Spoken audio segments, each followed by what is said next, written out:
Rastafari, c'est un mouvement social, religieux et politique.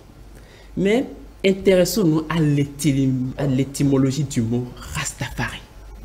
Vous savez, c'est un mouvement qui a pris son élan en 1930 avec un empereur charismatique, le 225e empereur de l'Éthiopie, qui avait pour nom Haïlé Sélassié. Et à l'état civil, son nom est Tafari Makonnen. D'accord. C'est son nom, à l'état civil. Mais il est d'une lignée qu'on appelle race. C'est-à-dire, c'est un peu comme les princes chez nous. Et on appelle les princes race. Son père, par exemple, s'appelait Ras Makonnen Ward Michael. Ça, c'est son père. Donc, lui s'appelle Ras Tafari Makonnen. Et puisque...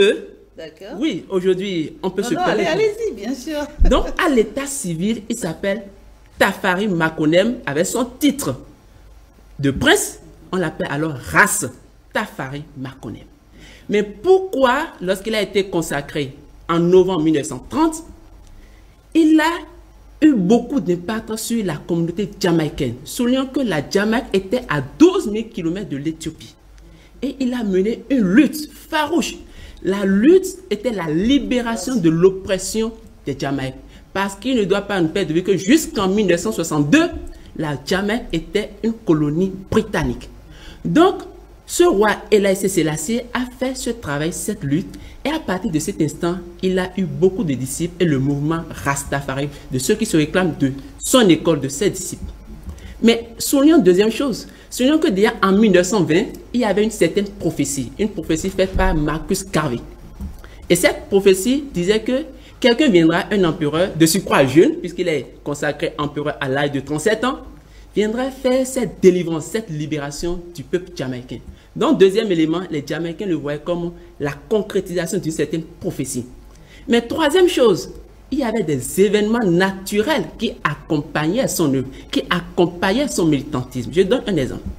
Vous savez, en 1930, lorsqu'il était annoncé son couronnement, la pluie est survenue en Jamaïque. Or, depuis des années, il y avait une longue sécheresse. Ça, c'était un exemple parmi tant d'autres.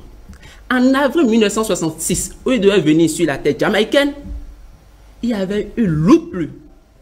Et juste au moment où son avion s'est posé sur le tarmac de Kingston, la pluie a cessé.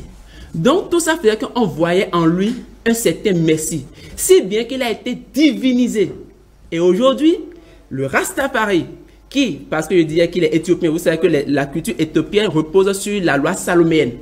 Donc, christianisme, mais on a associé alors cet être, cet empereur aussi qui a fait tellement d'exploits, on l'a associé au mouvement, on a associé son nom. Et c'est pour ça qu'on voit tous les morceaux de Bob Marley, il met toujours à la fin ou au début Haïlé Sélassié. C'est ça. Merci pour l'histoire. Il était important en tout cas qu'on le rappelle.